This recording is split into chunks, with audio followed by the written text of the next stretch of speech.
Hello, welcome to the Cartographia IS, a revolution in Indian education. I am Kirti and I will be dealing with the economics part. We at the Cartographia IS use a unique and innovative technique to deal with the problems that the aspirant face while preparing for the UPSC and the state services examinations. हम आपकी pictographic memory का use करेंगे ताकि आपको कुछ भी रटना ना पड़े और आपके कॉन्सेप्ट्स बहुत स्ट्रॉन्ग और क्लियर रहें through our OWC and map series. हम लॉन्च कर रहे हैं यूपीएससी पंचामृत स्टडी नोट्स जो आपको प्रोवाइड करता है रिटन गारंटी ऑफ 30 क्वेश्चंस। हमारा एक न्यू अमेजिंग कोर्स स्टार्ट हो रहा है UPPCS 60 days crash course from the 9th August. To join this course, you can click on the link in the description box and study with us. सो हमने previous videos में पढ़ा था कि slow down India में Indian economy में start हो रहा है। उसके पीछे मैंने आपको ग्रोथ के हमारे बताए थे कि फैक्टर्स कैसे हैं, हमारे लेकुनास कैसे हैं ग्रोथ में, ग्रोथ होने के बाद भी हमारी इकोनॉमिक ग्रोथ में क्या नेगेटिव चीज़ें हैं जिसे हमें अवॉइड करके आगे इक्वलिटी की तरफ बढ़ना चाहिए। इस लेक्चर में हम पढ़ेंगे कि technicality of current slow down, हमारा जो भी स्लो डाउन हो रहा है उसके लिए कौन कौन से स्पेसिफिक फैक्टर्स हैं स्लो डाउन के। नाउ हम जीडीपी से मेजर करते हैं कि हमारा ग्रोथ कितना होता। तो जीडीपी मेजर करने के 3 डिफरेंट तरीके हैं। एक है प्रोडक्शन मेथड, सेकंड है इनकम मेथड, थर्ड है एक्सपेंडिचर मेथड। प्रोडक्शन जितना ज़्यादा होगा किसी भी कंट्री में उतना ज़्यादा जीडीपी ग्रोथ होगा। तो जितना ज़्यादा production of goods and services उतना ज़्यादा जीडीपी का ग्रोथ। सेकेंडली जितना ज़्यादा इनकम पॉपुलेशन की गवर्नमेंट की उतना ज़्यादा हमारा ग्रोथ रेट। थर्ड तीसरी चीज़ है एक्सपेंडिचर मेथड, जितना ज़्यादा पॉपुलेशन गवर्नमेंट एक्सपेंडिचर करेगी उतना ज़्यादा हमारा ग्रोथ हो रहा है। अब ये तीनों चीज़ें कनेक्टेड कैसे हैं, जितना ज़्यादा कंट्री ने प्रोडक्शन करा गुड्स एंड सर्विसेज का उतना ज़्यादा वेजेस और रेंट पे करा बाय द एंटरप्रेन्योर। तो इनकम इंक्रीज हुई, गवर्नमेंट की भी इनकम इंक्रीज हुई और जो वर्कर्स हैं उनकी भी हुई। तो जितना ज़्यादा प्रोडक्शन हुआ उतनी ज़्यादा इनकम हो गई वर्कर्स की, और जितनी ज़्यादा इनकम होगी उतना ज़्यादा वो एक्सपेंडिचर करेंगे by the government and the workers as well, population भी। तो ये तीनों मेथड इक्वली रिजल्ट्स देते हैं। प्रोडक्शन मेथड से मेजर करो, इनकम मेथड से मेजर करो या एक्सपेंडिचर मेथड से करो, रिजल्ट सेम ही आएगा because this is circular economy. Fine. अब हम देखेंगे कि एक्सपेंडिचर मेथड से मैं स्पेसिफिकली एक्सपेंडिचर मेथड के कंपोनेंट्स को यूज़ करूंगी टू शो कि हमारा इकोनॉमी में कौन सा फैक्टर्स है जिसके कारण स्लो डाउन फेस करना पड़ रहा है। अब एक्सपेंडिचर मेथड का फॉर्मूला देखें तो जीडीपी इससे कैसे मेजर होती है, कंज्यूमर्स की जो हमारे कंजम्पशन कितना हो रहा है वो जितना एक्सपेंडिचर कर रहे हैं अपने कंजम्पशन आर्टिकल्स में। सेकेंडली हम देखेंगे कि इन्वेस्टमेंट कितना ज़्यादा किया जा रहा है बाय द इन्वेस्टर्स, तो ये हमें बताएगा कि कितना हमारा एक्सपेंडिचर हुआ है। तीसरी चीज़ गवर्नमेंट कितना एक्सपेंडिचर कर रही है, और फोर्थ हमारा नेट एक्सपोर्ट। नेट एक्सपोर्ट्स कितना होता है, total exports minus imports is the net exports. तो ये जो चारों चीज़ें मिलती हैं, कंज्यूमर्स का, पॉपुलेशन का कंजम्पशन एक्सपेंडिचर, इन्वेस्टर्स का अपना इन्वेस्टमेंट, गवर्नमेंट का expenditure on the population, on the country, on the infrastructure projects, on the social infrastructure, and last is net exports, exports minus imports. तो ये चारों चीज़ें जब मिलके हमारा एक्सपेंडिचर मेथड हमारे फॉर्मुलेट करती है। अब मैं स्पेसिफिकली टेक्निकली यूज़ करूँगी कि हमारा 2007-8 की रिसेशन के टाइम पे किस चीज़ों ने हमें स्लो डाउन फेस नहीं करने दिया था, बट अब कौन से ऐसे फैक्टर्स हैं इनमें से जो हमें स्लो डाउन की तरफ ले जा रहे हैं। तो अब हम देखते हैं कि जो ग्लोबल फाइनेंशियल क्राइसिस आया था 2008-2009 में, तब इंडिया ने उसको अवॉइड कैसे किया था। देखिए 2009 के आसपास हमारा जो वर्ल्ड में ग्रेट रिसेशन चल रहा था उसका थोड़ा इम्पैक्ट तो इंडिया की इकोनॉमी में आया था। जैसे कि मैंने भी आपको बताया कि जीडीपी किससे मेजर होती है, C+I+G+NX। तो जैसे ही ग्लोबल रिसेशन आया था उसके बाद से हमारा सबसे ज़्यादा इन्वेस्टमेंट जो बाहर से आने वाला था, बाहर वाली कंट्री से आता था, वो हैम्पर हुआ था, जिसके कारण हमारा जीडीपी पे इम्पैक्ट आया। सेकेंडली हमारे जो एक्सपोर्ट्स होते थे वर्ल्ड मार्केट में वो भी हैम्पर हुए थे अ लिटिल बिट। तो 2009 में जब सडनली रिसेशन आया था तो आई factor and NX factor impact हुआ था रिसेशन से। बट ऑल्दो हमारा जो गवर्नमेंट एक्सपेंडिचर था और कंज्यूमर्स का एक्सपेंडिचर था विद इन द इकोनॉमी वो कंपैरेटिवली हाई था, जिसके कारण हमने इस क्राइसिस को फेस कर लिया। तो आई फैक्टर, इन्वेस्टमेंट फैक्टर और एक्सपोर्ट फैक्टर्स के कारण हमें लिटिल इम्पैक्ट हुआ था।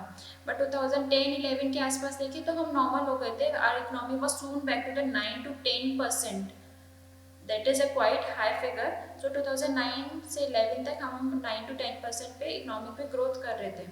बट सून आफ्टर हमने देखा था कि आई और एक्स फैक्टर का इम्पैक्ट हमारा लॉन्ग टर्म में इकोनॉमी पे हो रहा था। हमारे इन्वेस्टर्स जो थे still they were not in the position to invest in the world market, और एक्सपोर्ट्स भी नहीं थे बिकॉज द जो कंपनीज थी, ऑर्गेनाइजेशंस थी, they could not pay the large amount. So ये दोनों फैक्टर्स के कारण हमारा GDP growth during the great recession a little bit impact हुआ था, पर डोमेस्टिक कंजम्पशन और गवर्नमेंट एक्सपेंडिचर के कारण we could avoid that recession phase. अब हम पढ़ते हैं कि हमारे को कौन से फैक्टर्स ने रिसेशन से अवॉइड करके आगे बढ़ना सिखाया। सबसे बड़ा जो मैंने चीज़ आपको बताया कि कंज्यूमर का expenditure and the government expenditure, both the factors were holding the GDP, जिसने हमारी जीडीपी ग्रोथ को अपवर्ड मूव करवाया था। सेकेंडली 2015 और 16 में इंटरनेशनल क्रूड प्राइसेस बहुत ज़्यादा स्लैश कर रहे थे। जैसे कि हमें पता है कि इंडिया में जो क्रूड ऑयल का प्रोडक्शन है वो इतना ज़्यादा नहीं होता। हमारे पास रिफाइनरीज की फैसिलिटीज़ हैं, पर हमारे इंडिया में natural resources till now we have not explore the natural resources. Natural gas, petroleum, diesel हम एक्सप्लोर नहीं कर पाए इंडिया में। तो ज़्यादा से ज़्यादा जितना भी कंजम्पशन है वो हम इम्पोर्ट के थ्रू ही हमारी नीड्स को पूरा करते हैं। बट जैसे ही इंटरनेशनल मार्केट में 2015-16 में क्रूड प्राइसेस के ऑयल रिड्यूस हुए, तो इसका इम्पैक्ट क्या हुआ कि हमें जो इसको परचेज करने के लिए बिल पे करना पड़ता था वो कम हो गया। तो जैसे ही इम्पोर्ट बिल रिड्यूस हो गया, हमारा एनएक्स फैक्टर और ज़्यादा स्ट्रॉन्ग हो गया, बिकॉज अभी हम कम पे करना है वर्ल्ड मार्केट में। तो इसका हमारा इम्पैक्ट हुआ था 2015-16 में, जिसके कारण हमारी इकोनॉमी का ग्रोथ रेट डिक्लाइन नहीं हुआ, बिकॉज हम इतना ज़्यादा प्रोडक्ट इम्पोर्ट करते हैं ऑयल का। अगर थोड़ा सा भी फैक्टर्स ऊपर नीचे होता है, थोड़ा सा भी हमारे प्राइसेस ऊपर नीचे होता है, उसका डायरेक्ट इम्पैक्ट होता है हमारे क्रूड प्राइसेस पे, हमारे इम्पोर्ट बिल पे। अब देखिए 2017 में जब रुपी डेप्रिशिएट करा था अगेंस्ट द डॉलर, मीन्स कि सपोज करो, मैं एग्जांपल देती हूँ, 2016 में हमारा रुपी था 50 रुपीज़ पर डॉलर। जैसे 2016 में, जैसे 17 में सॉरी, तो पहले वो हमारा 2016 में 50 रुपीज़ पर डॉलर था, अब वो 60 रुपीज़ पर डॉलर हो गया।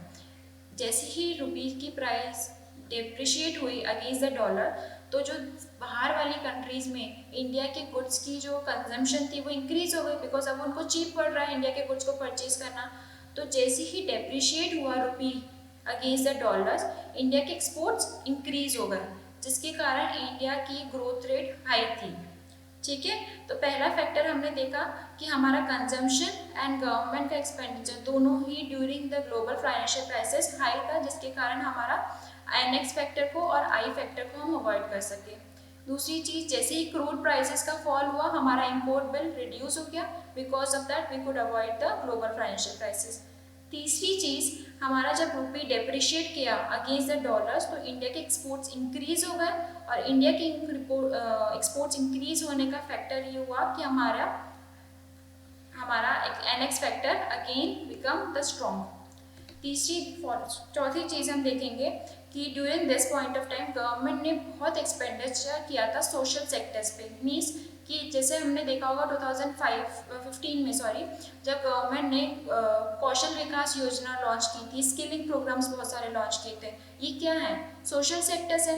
एजुकेशन, हेल्थ पे गवर्नमेंट का जब फोकस आया, तो जैसे ही गवर्नमेंट का एक्सपेंडिचर इंक्रीज हुआ, जी फैक्टर इंक्रीज हुआ। जी फैक्टर इंक्रीज होने से again the GDP was increasing. Fine, तो गवर्नमेंट का expenditure during this point of time on the social sector was increased, because of that skilling हुआ, हेल्थ पे focus हुआ, then education पे focus हुआ, and the population was becoming a resource, और उस resource को हम यूटिलाइज कर सकते हैं for earning the higher income. अब हम देखते हैं कि इस पॉइंट ऑफ टाइम पे, फिफ्थ पॉइंट में, कि बैंक्स की कैपेबिलिटी नहीं थी कि वो इन्वेस्टर्स को या एंटरप्रेन्योर्स को फाइनेंस कर सके, बैंक्स को उनको प्रोवाइड कर सके। उसका रीज़न भी मैं आपको आगे बताऊंगी। पर इस टाइम पे जो नॉन बैंकिंग फाइनेंशियल कंपनीज थी, उन्होंने इन्वेस्टर्स को बहुत ज़्यादा फंड किया था। जैसे ही बैंक्स का के थ्रू तो उनको इन्वेस्टर्स को फंड नहीं हो सकता था, वो लोन ले नहीं सकते थे, जिसका रीज़न मैं आपको आगे बताऊंगी। पर जो नॉन बैंकिंग फाइनेंशियल कंपनीज थी उन्होंने काफ़ी इनॉर्मस लैंड किया था इन्वेस्टर्स को। बिकॉज ऑफ दैट हमारा consumption and I factor, because of that consumption by the population and the investment in the country increase, जिसके कारण जीडीपी का ग्रोथ इंक्रीज हो रहा था, जिसके कारण जीडीपी का ग्रोथ इंक्रीज हो रहा था because of the consumption factor और the investment factors, and which was financed by the non banking financial companies, not by the bank that they usually perform, but the non banking financial companies. अब मैं आपको बताती हूँ कि banks क्यों नहीं कर रहा था। देखिए, जब ग्रेट रिसेशन आया था और इससे ग्रेट रिसेशन से कुछ टाइम पहले तक जो बैंक्स थे उन्होंने जो प्रूडेंशियल नॉर्म्स होते हैं कि आप इतना ही लोन दे सकते हैं, इससे ज़्यादा लोन नहीं दे सकते इन्वेस्टर्स को। बैंक्स ने सोचा कि अभी तो हमारी बहुत ग्रोथ हाई चल रही है, उन्होंने without thinking about the losses उन्होंने बहुत ज़्यादा लैंड करना इन्वेस्टर्स को स्टार्ट कर दिया। बट जैसे ही सडनली रिसेशन आया, उनका ये जो लोन था इन्वेस्टर्स रिपे नहीं कर पाए, और जब ये लोन रिपे नहीं कर पाए तो वो एनपीए बन गया। तो ये एनपीए बनने से बैंक्स की जो बैलेंस शीट थी वो एक ज़्यादा लाइबिलिटी में आ गई थी, उसके पास बहुत ज़्यादा लॉसेस थे। फाइन, ये जो लॉसेस थे उनको अलाउ नहीं कर रहे थे कि वो अब नेक्स्ट टाइम इन्वेस्टर्स को लोन प्रोवाइड करें। तो इस टाइम इनकी लोन प्रोवाइड करने का, इन्वेस्टर्स को फाइनेंस करने का रोल किसने ले लिया? नॉन बैंकिंग फाइनेंशियल कंपनीज ने। तो आप समझे 2008 और 9 के आसपास जब हमारे बैंक्स ने विदाउट मीनिंग अननेसेसरी जो लोन्स प्रोवाइड करना, without thinking about the prudential norms जो इन्वेस्टर्स को अलाउ कर दिया था, बिकॉज उनको लगता था कि ये तो ग्रोथ का फेज है, इससे हायर रिटर्न्स मिलेंगे, उसने बैंक्स की बैलेंस शीट को एक हैम्पर कर दिया था, उसको एक नेगेटिव साइड में डाल दिया था, जिसके कारण उनकी बैलेंस शीट में बहुत सारे एनपीएस आ गए थे। After the recession banks were not allowing the mean unless useless loans. अब आ रहे थे हमारे एनपीसी जिन्होंने लोन्स को प्रोवाइड किया था। अब हम नेक्स्ट लेक्चर में देखेंगे कि ऐसे कौन से फैक्टर्स थे जिन्होंने इंडियन इकोनॉमी को होल्ड अप करा था ड्यूरिंग द 2007-8-9 की क्राइसिस के टाइम पे, बट अब 2017 के आसपास वो इंडियन इकोनॉमी को सपोर्ट नहीं कर रहे हैं, जिसके कारण Indian economy slow down phase में जा रही है। तो अगले लेक्चर में हम ये पढ़ेंगे कि इंडियन इकोनॉमी में 2017-18 के आसपास से स्लो डाउन के फैक्टर्स क्या हैं। So stay with us, study with us and study well. Thank you.